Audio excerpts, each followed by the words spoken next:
நேற்று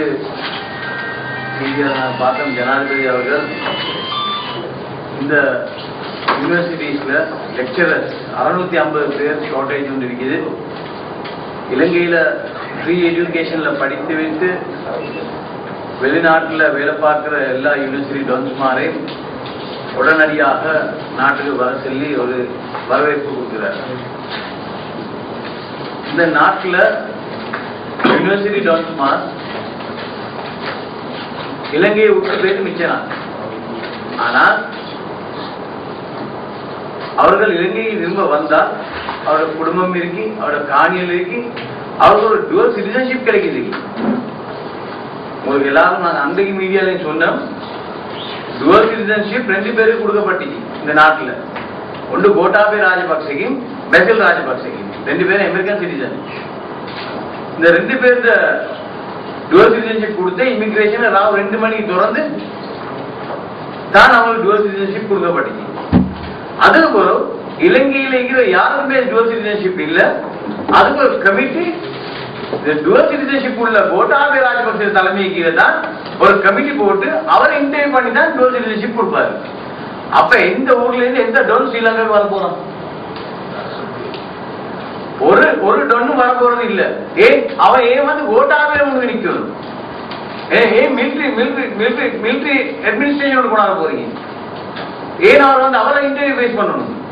அதனால மக்கள் வரப்போறது இல்லை. ஜனாதிபதி மறுவா வெளிநாட்டுக்கு போய் சொல்றாரு, தமிழ் மக்கள் நீங்க வெளியிருந்தது போதும், உடனடியாக நீங்க எல்லாரும் வாங்க, இலங்கையில வந்து உங்க சல்லி இன்வெஸ்ட் பண்ணுங்க, இங்க ஒரு பிசினஸ பாருங்க. அவங்களோட தாயார் இருக்கிறாங்க, மனைவி மக்கள் இருக்கிறாங்க, குடும்பம் இருக்குது, காணி இருக்குது. ஆனா அவங்க வந்தா சிட்டிசன்ஷிப் இல்ல, டுவல் சிட்டிசன்ஷிப் இல்ல. இது ஒரு பெரிய அநியாயம் உண்டு இந்த நாட்டிலேருந்து போன மக்களுக்கு திரும்பி இந்த நாட்டுக்கு வரையில ஒரு நிலைமை இந்த அரசாங்கம் பண்ணிருக்கு. இப்ப கோட்டாபேக்கு 2 மணிக்கு சிட்டிசன்ஷிப் கொடுக்கணும்னு சொன்னா, ஒரு பேனலும் இல்லாம ஒரு கமிட்டியும் ப்ரோப் பண்ணாம கொடுக்கணும்னு சொன்னா, ஏன் மற்ற இலங்கை மக்களுக்கு கொடுக்கலாம்? இது ஒரு ஃபண்டமெண்டல் ரைட்ஸ் அப்ளிகேஷன் வந்து சுப்ரீம் கோர்ட்டு போடணும்.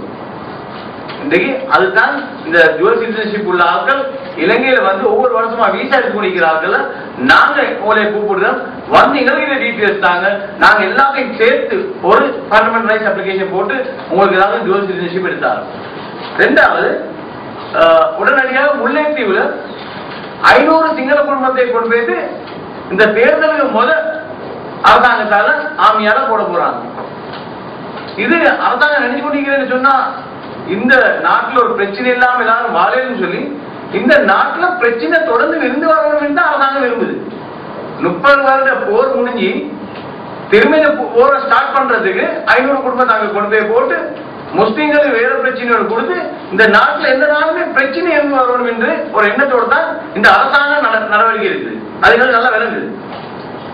இன்று பேப்பர்ல சொல்றாங்க 46 ஃபாரின் மிஷன்ல 33 political appointments out of 46 foreign mission, 33 political appointees. Half of that will be Rajapaksa family, half will be military. All retired army soldiers are sent as ambassadors. What can they do? அவங்க என்ன செய்யலாம்? அதுதான் இப்ப எல்லாத்தையும் recall பண்ண போறாங்க. அவங்க பேச ஒவ்வொரு நாட்டுல அவங்க அந்த பிரிவிலேஜ் ambassador என்ஜாய் பண்ணினே இல்லாம அவங்க எந்த விதமான நடவடிக்கையும் இந்த நாட்டை முன்னுக்கு கொண்டு போறதுக்கு, இந்த நாட்டை உண்மையான நிலைமையை சொல்லிக் கொள்றதுக்கு அவங்களுக்கு இல்லாம போச்சு. அதனாலதான் இப்ப எம்பேசடர் மாதிரி ரிகால் பண்ண போறாங்க. இப்ப எங்களுக்கு தெரியும், கலவ முனிசிபல் கவுன்சில் இருந்த commissioner he was proved guilty. உரைக்கலாம் கல்லன்னு சொல்லி சுப்ரீம் கோர்ட்ல சரத் சில்வாவை அவர்கிட்ட கூட்டாங்க. அப்படி இருந்தும் கூட அவர் செக்மெண்ட் கொடுத்தாரு, திரும்ப you can join a government service undertaking எல்லாம் எடுத்து தான் அவரை சிஎம்சில இருந்து ரிட்டையர்மெண்ட் நடத்தினாங்க. உரைக்க தன்வந்தூரினே கலவண்டத்துக்கு அவருக்கு தண்டனை கொடுக்கல. ஆனா சரத் சில்வா என்ன செஞ்சாரு சொன்னா, அவருக்கு டைம் கொடுத்து ரிட்டையர்மெண்ட் பேப்பர்ஸ் கொடுத்து நீங்க ரிட்டையர் ஆகி போங்க, உங்களுக்கு எந்த அரசாங்கத்திலையும் ஜாப் செய்யலாம். ஆனா அவரை மஹிந்த ராஜபக்சே எடுத்து உடனடியாக இந்தோனேஷியா எம்பசியில கொண்டே போட்டார். இந்த மாதிரி கல்லணம் தான் எம்பசியில பெரியவனா இதுதான் இந்த நாட்டுக்கு இந்த மாதிரி ஒரு நிலவுல வந்து புரிஞ்சு இல்லாட்டி ஜெனீவா பிரச்சனை இல்ல, எவ்வளவு இந்த டிப்ளமேட்ஸுக்கு எவ்வளவு வேலை செய்யலாம், ஆனா உத்தரவு ஒண்ணு செய்யல. அதே மாதிரி நாங்க பார்த்தோம், இப்ப சொல்றாங்க எந்த விதமான காணி இனிமேல் ஃபாரினருக்கு விற்கலாம். ஏன் ராஜபக்ச குடும்பம் எல்லாம் வித்து முடிஞ்சு all sold out, no land to resale. So அதனால ஒரு காணி கூட அரசாங்கம் காணி இனிமேல் யாருக்கு அரசாங்கம் ஃபாரினருக்கு விற்க மாட்டேங்கிற ஒரு தீர்மானம் இப்ப எடுத்திருக்காங்க. அதே நேரத்தில் பிரைவேட் காணி விற்கலாம். அப்படி விற்கிறேன்னு சொன்னா அதுக்கு டபுள் ஸ்டாம்ப் டியூட்டின்ற ஒரு புதிய சட்டம் ஒன்று இப்ப கொண்டாந்து போறாங்க. அதே நேரத்தில் நாங்க பார்த்தோம் இந்த புதுபல சேனா, புதுபல சேனா இந்த கிரியேஷன் ஆஃப் த கவர்மெண்ட், அது வெரி கிளியரா சொல்லணும். புதுபல சேனா fully sponsored by the defense ministry and the president. Why do we say that? ஏன் நான் என்ன சொல்றேன், இன்று மக்களுக்கு வார முஸ்லிம்களுக்கு வார அத்தனை பிரச்சனைகள் ஒரு அரசாங்கம் என்ற முறையில உடனடியாக முடிக்கலுமான பிரச்சனை தான் இது. இப்ப நாங்க பார்த்த நேரு வீரகேட்டிய ஜனாதிபதி ஊர்ல புதுபல சேனா பேசி பெரிய உத்கோஷம் பண்ணி பெரிய பிரச்சனை. இப்ப முதலாட்டு டெமடோட்ல இருக்கிற சிஎன்சி ஸ்லோட்டர் ஹவுஸ்க்குள்ள ஹாமதுர்மான் எப்படி போனாங்க உள்ளுக்கு லீகலா சிஎன்சியால எங்கெங்க நடக்குது ஸ்லோட்டரிங் அது நடந்து ஒரிஜினல் சர்டிபிகேட் ஆத்தென்டிகேஷன் எல்லாம் கொண்டு கொடுத்து எல்லா டாக்குமெண்ட்ஸ் ஹாமதுருக்கு கொடுத்து அவங்க அந்த இடத்துல போல அவ்வளவு பெரிய பிரச்சனை படுத்தி டிஐஜி ஆர்மி எஸ்டிஎஃப் எல்லாத்தையும் கொண்டு போட்டு 12:30 மணிக்கு தான் லொரியெல்லாம் ரிலீஸ் பண்ணாங்க. எப்படி எல்லா போலீஸையும் கொண்டு போய் போலீஸ்ல ஸ்டேட்மெண்ட் ரெக்கார்ட் பண்ணி தான் எல்லாத்தையும் ரிலீஸ் பண்ணாங்க. அப்ப கவர்மெண்ட் கூட கவர்மெண்ட் ஆக்டிவிட்டி செய்யலாத ஒரு நிலைமை இன்னைக்கு அதுக்குள்ளே வந்துருக்கு. Outburst is going to be very soon, the volcano is going to burst very soon. அதுல எந்த டவுட்டும் இல்ல. அதுதான் உதய கமாபில சொல்றான் 1915 நடந்த சிங்கள முஸ்லிம் கலவரத்தை it's very eminent, nobody can stop it. So அந்த அலார்ம் சர்டிபிகேட் வந்து ஒரு டூல் ஃபார் பர்னிங். இப்ப நாங்க இந்த புதுபல சேனா பத்தி நாங்க இன்டர்வியூல கூட சொன்னோம். புதுபல சேனாக்கும் நோவே எம்பசிக்கும் உள்ள கனெக்ஷன் என்ன நாங்க கேட்டோம். இந்த நோவே எம்பசி இலங்கையில தமிழ் மக்கள் பிரச்சனைக்காக வேண்டி குரல் கொடுத்து அவங்களுக்கு எல்லாம் பண்ணி எழுதி எல்லாம் பண்டிகையும் பண்ணிட்டு கடைசியில் வெள்ள போட்டி எடுத்து வெளியே வாங்கி சொன்ன இடத்துல அடிச்சு போட்டான். அந்த கோம் நோவைக்கு இன்னும் இருக்கு. அதுக்கப்புறம் நோய் என்ன சொல்றாங்கன்னா இப்ப இந்த நாட்டுல பிரச்சனை இல்லாம போயிட்டு, அதனால முஸ்லிம் மக்களுக்கு சிங்கள மக்களுக்கு ஒரு பிரச்சனை ஒன்று பாருங்க என்று சொல்லி ஞானசார ஹாமதுருக்கு கண்ட்ராக்ட் கொடுத்தி. ஞானசார ஹாமதுருக்கு தொடர்ந்து நோவை தள்ளி கொடுக்கும் வார்த்தை நாங்க பேசுறோம். ஆனா இன்ன வரைக்கும் நான் பேசுறதுக்கு ஒரு ரிப்ளை அவர் தரல. அவர் ஏன் ரிப்ளை பண்ணாம இருக்கிறாருன்னா ராஜித சேனாரத்ன அமைச்சர் தான் நோவேல ஆணி பியட்டோ என்றவர் ரெப்ரசன்டேட்டிவ் லிபரல் பார்ட்டி லீடர், அவர் தான் ஞானசார ஹாமதுரு நோவே குடியும் பேரு காசு கொடுத்தார். கொடுத்து சொன்னாரு இவர் ஒரு தீவிரவாதி, இவர் புடிஸ்ட் தீவிரவாதி, ஆனா நீங்க என்ன செய்யுங்க இவரை நாங்க காசை கொடுத்துறோம், இனிமேல் உங்களுக்கு அவரை யூஸ் பண்ணிடும். எப்படி யூஸ் பண்ணிடும்? for peace you can use it. அவருடைய நாட்டில் பிரச்சனை இல்லாம எல்லாரும் ஒன்றுக்கு வாங்குறது.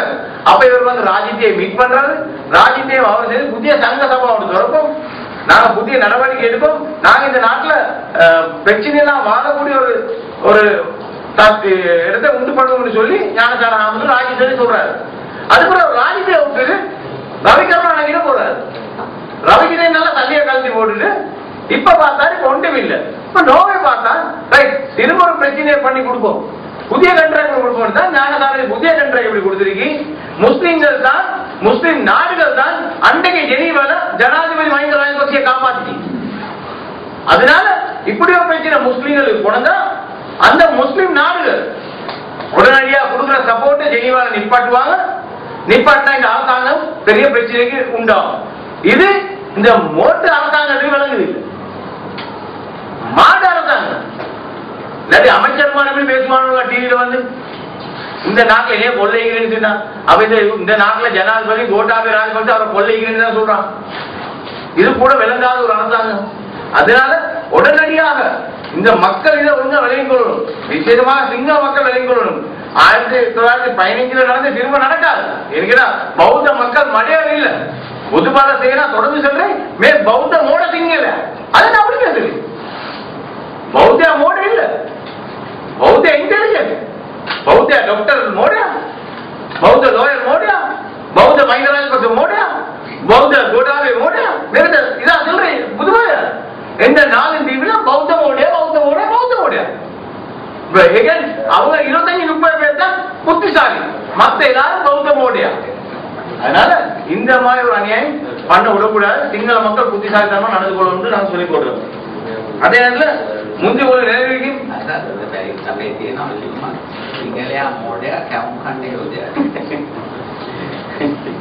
இப்ப நாங்க அந்த காலத்துல நாங்க பார்க்கணும் வந்தா டிஎஸ்என் நடக்கிற காலத்துல இருந்து எங்க ஒரு பில்டிங்ல டிஎஸ்என் நடக்கிற பில்டிங் இருக்கா, சர்டிஃபிகேட் நடக்கிற பில்டிங் இருக்கா, ஜேஆர் ஜவஹர் பில்டிங் இருக்கா, ஜேஆர் ஜவஹர் பிளே கிரவுண்ட் உண்டு இருக்கா, ரணசிங்க பிரேமதாசர் பேர்ல ஒரு ஏர்போர்ட் இருக்கா, ஒரு ஹார்பர் இருக்கா, பெரிய டெவலப்மெண்ட் நடந்த ஐக்கிய தேசிய கட்சி காலத்துல.